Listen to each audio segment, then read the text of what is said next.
Kentucky Derby to the list of postponed events. Run for the Roses Saturday, September 5th. That's Labor Day weekend. First time the event hasn't been run in May in 75 years, but as we know, nothing is normal this year.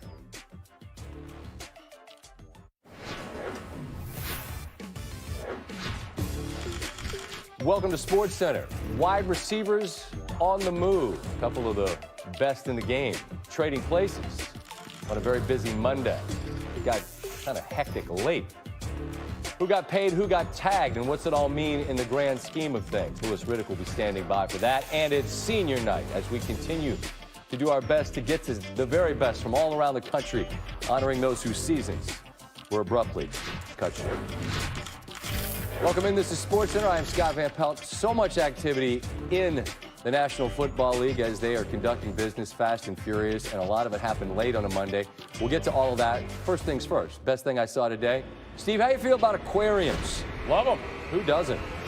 I'll tell you who loves the Shed Aquarium in Chicago. Old Edward and Annie. They're penguins. They're rockhopper penguins, and they're a bonded pair. Oh, that means they're going steady. Eddie's like, Annie, you want to hang out? She's like, yeah, let's hang out. What do you want to do? I don't know. Let's go to the aquarium. It's closed. Ooh, that looks like supper.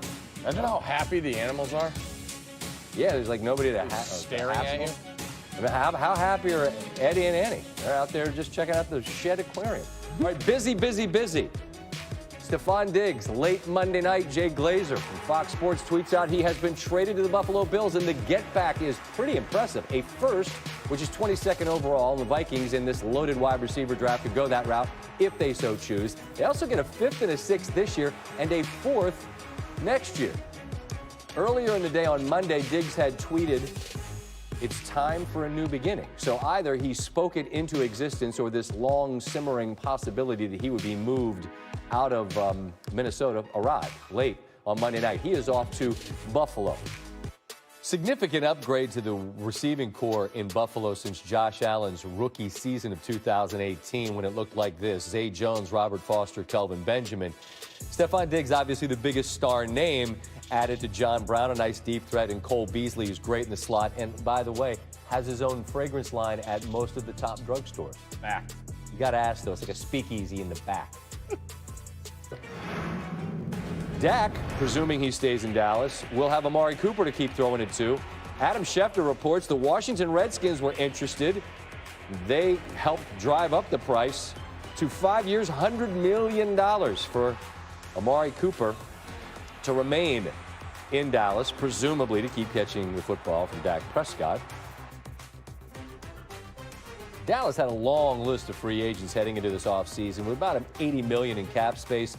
Dak gets the exclusive franchise tag, which means they got until the summer, mid-July, to get this sorted out for a long-term deal. Amari is signed as well, so a lot of the money's gone. Byron Jones gets big dough to go to Miami.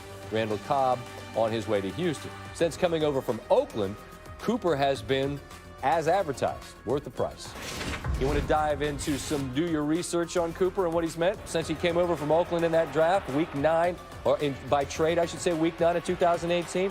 That's good for 5th in the NFL in terms of receiving yards, 19-14. Also shares the NFL lead with 14 touchdowns over that span.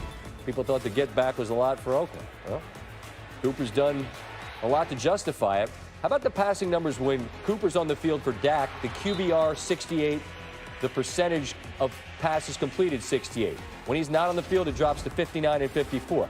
Add that up, and what do you got? You got a force at offense. They led the NFL last season with over 400 yards per game, ranking 2nd in passing, also 5th in rush yards when they had Zeke Elliott in the backfield. Louis Riddick alongside. And Louis, this is a conversation I feel like you and I have been having some version of now for a year and change. Yeah. You got 3 generational talents, whether Dak is or not. He's going to get paid like one, I would imagine. They've paid the wide receiver and the running back. Now what do they do at the quarterback? Yeah, I think right now it's a matter of hurry up and wait, because I don't think Dak is really in a hurry right now to get what many people feel as though would be fair value for him, because I think he understands 2 things that every player has to understand. When you have timing and leverage on your side, you exercise it to the max, and I think that's what Dak is doing here. Many people feel 33.5, 34 million per year would be plenty for him. Look, Dak Prescott is one of those guys who understands really the uniqueness of this situation. Yeah, Ezekiel Elliott's got his. The guy who they brought in to help him, Amari Cooper, now just got his. Now, to really make it all go, you need Dak under contract, and you need him happy. And he knows that. And now, actually, this almost may work in his favor because he's just going to sit and wait. But if you franchise him this year and next year, you're getting an average contract at about the same as Russell Wilson. So, yeah, but you're not getting 70, 80 million. Right, and then you get mad like Kirk Cousins, and then you want to leave. That's right. You can pay me $33 million. I don't care. You can say anything. I'll never take it personally. I'm with you. What was the biggest move of the day until all of this changed late at night? One of the best wide receivers in the game, Deandre Hopkins, moved Monday to the Arizona Cardinals. He's averaged more than 100 grabs a season for the past 5. Amazingly enough, considering what Buffalo got back, Houston did not get a first. They got David Johnson and a second. They also swapped fourths. But focus on the deal here. Johnson had that massive 2016, all those yards from scrimmage, 2,000 plus combining the passing yards. Bill Barnwell gave this trade an F. I'll admit that I'm a little bit softer on it because I like Bill O'Brien, but I can't make any sense of this here. How's the fit? Well, across the NFL, you got to believe everybody loved to have Nuke Hopkins. Second in the NFL in all 3 major categories for the position: receptions, receiving yards, and touchdowns. As for Hopkins, no team uses receiver-dominant packages more than the Cardinals. In 2019, the entire NFL took 859 snaps with at least 4 receivers on the field. Cardinals alone took 329 of those. Look, he's going to be on the field whether it's one receiver. And Hopkins can also help when Kyler Murray looks to throw on the run. Last year, Murray attempted 88 passes outside the pocket, 4th most in the NFL. Hopkins, 27 catches over the past 2 seasons on throws from outside the pocket, 3rd most in the NFL over that span. Things break down, just look for number 10. Lewis, I say I'm squinting to try to make this make sense, and I kind of don't get it. I know Houston wanted to get a second because they made a bunch of moves here. Sure. But I mean, is this fair value for a guy like Nuke? No, look, I don't think you can equate a running back to a first-round pick.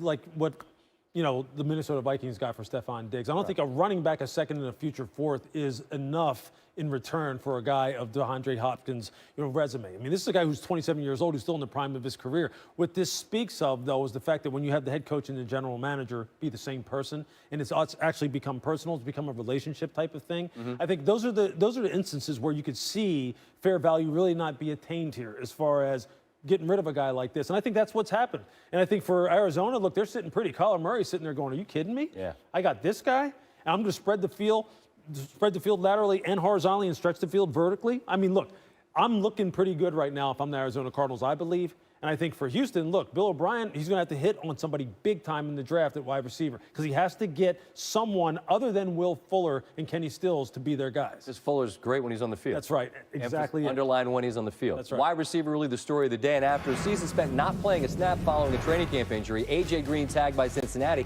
I wondered after talk of his return never materialized if he was simply intent on not playing for the Bengals again.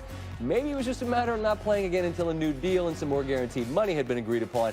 I think he's a really interesting case because he's not in the Thomas Jones Hopkins tier. And with a ton of talent coming in at the wide receiver position, how much can he get? How much will he get? How much will he say is enough? You could ask the same about Derrick Henry. He gets the tag slapped on him down there. And across the NFL, the reaction was pretty interesting here.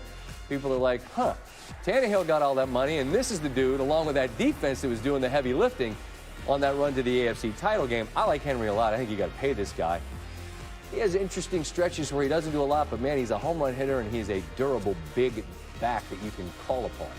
In addition to Prescott, Green, and Henry, a dozen other players have now received the franchise tag. That total of 15 would be the second most ever in a single season after 21 were tagged in 2012. Other players include Shaq Barrett, who led the league in sacks with Tampa last year. Chris Jones, no surprise, coming off that Super Bowl campaign in Kansas City.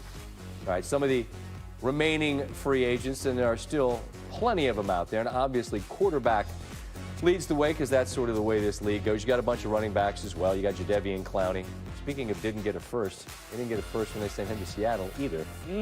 Anyway, Lewis still sitting here alongside. Let me talk about Rivers and Brady. Yeah. Because Rivers went to visit the Colts. Brady, maybe Tampa. How important is fit in terms of mattering for them to ultimately matter to the teams they would sign with if they, went to those places. I think for the players in particular, without a doubt, Scott, it makes all the difference in the world. Because look, both Philip and Tom at this point in time in their careers, they aren't going to be able to play above their talent level anymore. They just aren't. These are declining players. That doesn't mean they're not good players, but these are declining players that are supporting cast dependent. And they are fit dependent. So, but how can you really do your due diligence when you are unable to really take trips? It's going to be a sight unseen type of signing for them.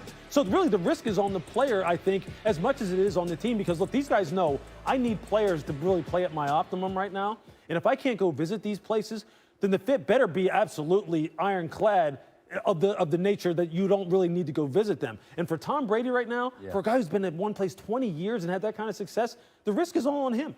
It's all on him. So who is the best fit? Devil you know, devil you don't. I mean, 20 years, one place. You might really want to go somewhere else, but it's like, what do you know right now? What do you know? Lewis, I appreciate your time. You bet. Thanks. Thank you, man.